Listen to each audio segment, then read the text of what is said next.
পুরো সংবাদে।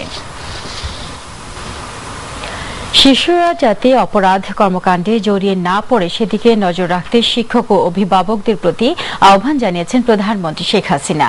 ওসমানী স্মৃতি মিলনায়তনে জাতীয় প্রাথমিক শিক্ষা সপ্তাহের উদ্বোধনী অনুষ্ঠানে এই আহ্বান জানান তিনি।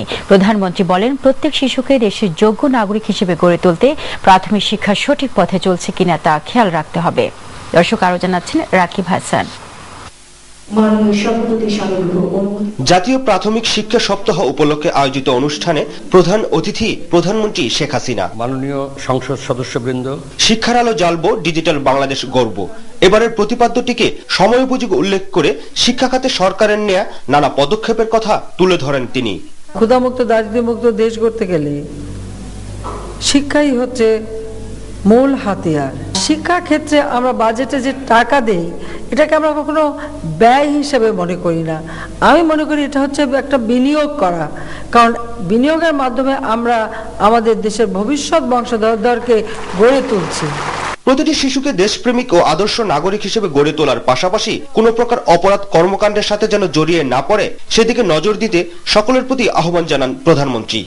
কোন রকম অপরাধমূলক কাজের সাথে আমাদের শিশুরা যেন জড়িয়ে না পড়ে, সেভাবে তাদেরকে তাদের শিক্ষাটাও সেভাবে দিতে হবে, প্রয়োজনে কাউন্সেলিং করতে হবে যেন এই সমস্ত শিশু কিশোরদের অপরাধ প্রবণতা থেকে তারা দূরে থাকে, সেদিকে বিশেষভাবে দৃষ্টি দেওয়ার জন্য সকলের প্রতি আমি আহ্বান জানাচ্ছি।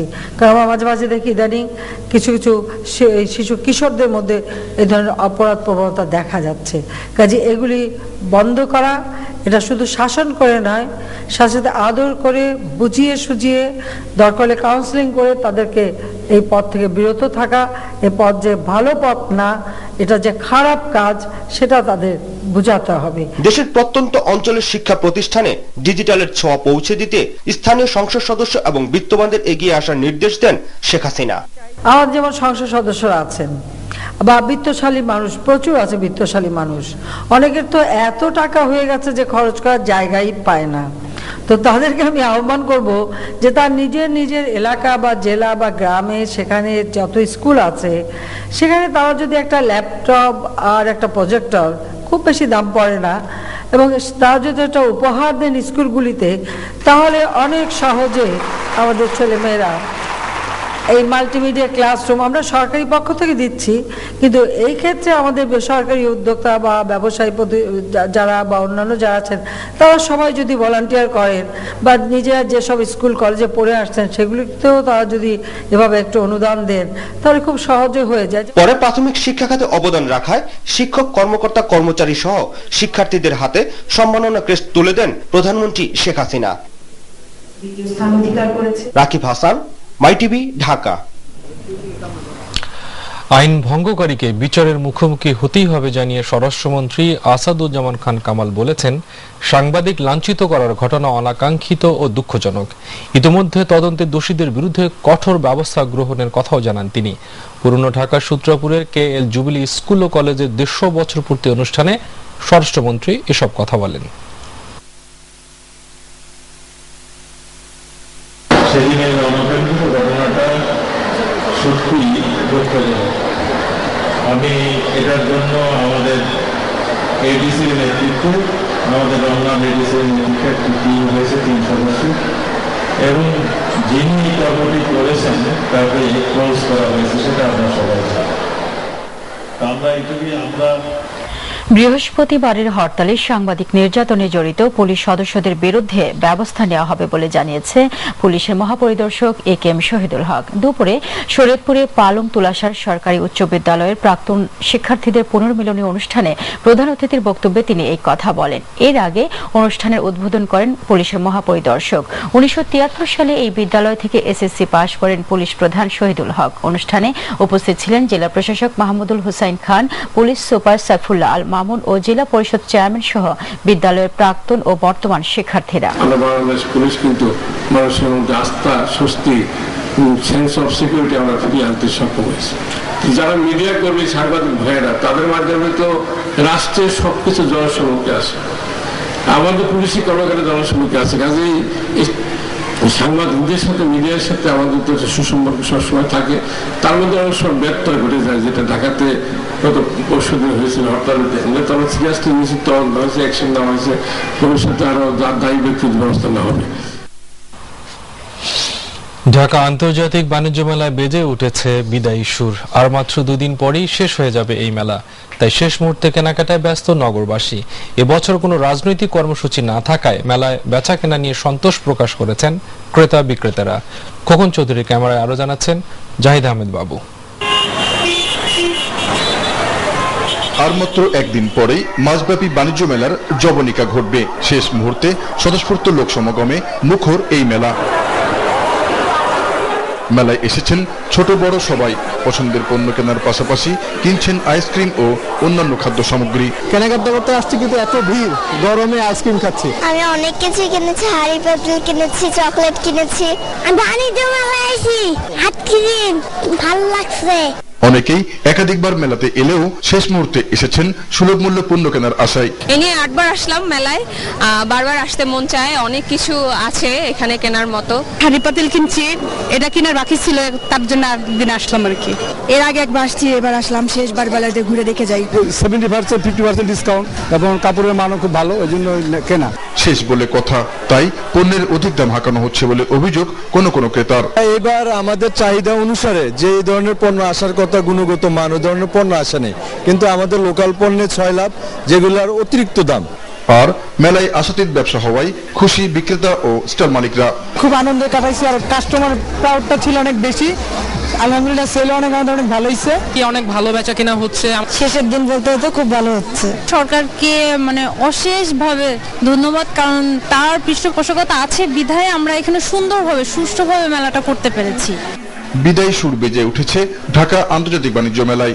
তবে এই শিল্পের সাথেই থাকতে চান কলেজ বিশ্ববিদ্যালয় পড়ুয়া বিক্রয় প্রতিনিধিরা। আমি বেসিক্যালি মার্কেটিং নিয়ে, মেজর মার্কেটিং নিয়ে পড়াশোনা করবো, এই জন্য আমার এক্সপিরিয়েন্সটা খুব ভালো হচ্ছে এখান থেকে। আমি কাস্টমারদের সাথে খুব ভালো কমিটমেন্ট করছি, তাদেরকে খুব ভালোভাবে সেল করছি এবং কাস্টমাররা অনেক স্যাটিসফাইড। জাহিদ আহমেদ বাবু, মাই টিভি, ঢাকা। অর্থ বছরের প্রথম প্রান্তিকে জিডিপি প্রবৃদ্ধি, মূল্যস্ফীতি, বৈদেশিক মুদ্রার রিজার্ভ সহ বিভিন্ন ক্ষেত্রে সামষ্টিক অর্থনৈতিক সূচকের অবস্থান বেশ সন্তোষজনক বলে মন্তব্য করেছেন অর্থমন্ত্রী আবুল মাল আব্দুল মোহিত। সংসদে 2016-17 অর্থ বছরের প্রথম প্রান্তিক অর্থাৎ জুলাই থেকে সেপ্টেম্বর পর্যন্ত বাজেট বাস্তবায়ন অগ্রগতি ও আয় ব্যয়ের গতিধারা সম্পর্কিত প্রতিবেদনে তিনি এই কথা বলেন। প্রধানমন্ত্রীর সুযোগ্য নেতৃত্ব আর মানুষের নিরন্তর প্রচেষ্টায় বাংলাদেশ সমৃদ্ধ দেশে পরিণত হবে বলেও আশা প্রকাশ করেন অর্থমন্ত্রী। ব্যক্তি খাতে বিনিয়োগে বর্তমানে জিডিপি 23% উন্নীত হয়েছে। এইটি আরো উন্নীত হওয়া উচিত, কারণ পাবলিক সেক্টরে যতদূর করা যায় সেটা আমরা ইতিমধ্যে করতে সক্ষম হয়েছি। সকলের সম্মিলিত প্রচেষ্টা, মাননীয় প্রধানমন্ত্রীর সুযোগ্য নেতৃত্ব আর দেশের মানুষের নিরন্তর প্রচেষ্টায় আমাদের দেশ হবে সমৃদ্ধ বাংলাদেশ। ঘোষণা করা হয়েছে 2016-17 অর্থ বছরের দ্বিতীয় অর্ধের মুদ্রানীতি। কেন্দ্রীয় ব্যাংক গভর্নর ফজলে কবির এ মুদ্রানীতি ঘোষণাকালে বলেন, মুদ্রানীতির আলোকে প্রবৃদ্ধি 7.2% পাশাপাশি মূল্যস্ফীতি 5.8% মধ্যে রাখা যাবে। এছাড়া শেয়ার বাজারের সাম্প্রতিক ঊর্ধ্বমুখী প্রবণতার বিষয়টি কেন্দ্রীয় ব্যাংকের কঠোর নজরদারির মধ্যে রয়েছে বলেও জানান গভর্নর। চৌধুরী মোহাম্মদ আমিনুল মজলিসের রিপোর্ট। রচিত করবার চলমান প্রচেষ্টাকে বেগবান। চলতি অর্থ বছরের দ্বিতীয়ার্ধের মুদ্রানীতি ঘোষণায় আগের বছরের মতোই সতর্ক নীতি গ্রহণ করা হয়েছে। But I find nothing wrong in being more of the same if the same is very good. আপনি সেম যদি ভালো থাকে, positive, I think we should have more and more and more of the same. ঋণের প্রবাহ থাকছে অপরিবর্তিত। ব্যক্তি খাতে ঋণ থাকবে 16.5 এবং ডোমেস্টিক ক্রেডিট যেটা পুরো অভ্যন্তরীণ ঋণ এটা 16.4%। তবে পুঁজিবাজারের সাম্প্রতিক ঊর্ধ্বগতি যে কেন্দ্রীয় ব্যাংকের নজরদারিতে রয়েছে সে কথাও স্মরণ করিয়ে দেন গভর্নর ফজলে কবির। বাংলাদেশ ব্যাংকের দিক থেকে সতর্ক পদক্ষেপ হিসেবে ব্যাংকগুলোর ক্যাপিটাল মার্কেট এক্সপোজার আইনে নির্দেশিত মাত্রায় সীমাবদ্ধ রাখার ব্যাপারে নজরদারি জোরদার করা হয়েছে।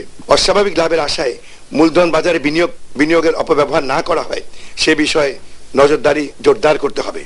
লক্ষ্যমাত্রা অনুযায়ী প্রবৃদ্ধির সাথে ঘোষিত মুদ্রানীতি মূল্যস্ফীতির লাগাম টেনে ধরতে কতটা সহায়ক ভূমিকা পালন করতে পারে তা হয়তো সময়ই বলে দেবে। ঋণ প্রবাহের এই ঊর্ধ্ব মাত্রাগুলো জিডিপি প্রবৃদ্ধি লক্ষ্যমাত্রা অর্জনের জন্য এমনকি প্রবৃদ্ধি লক্ষ্যমাত্রা অতিক্রমের ক্ষেত্রেও অর্থায়ন সমর্থনের জন্য পর্যাপ্ত হবে বলে আমরা মনে করি। চৌধুরী মোহাম্মদ আমিনুল মজলিস, মাই টিভি, ঢাকা। মাদক এবং দুর্নীতির কারণে দেশ ধ্বংস হয়ে যাচ্ছে বলে মন্তব্য করেছেন দুর্নীতি দমন কমিশনের চেয়ারম্যান ইকবাল মাহমুদ।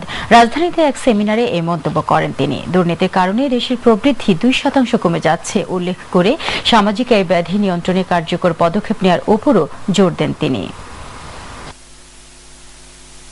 পদক্ষেপ গ্রহণ করাটা জরুরি।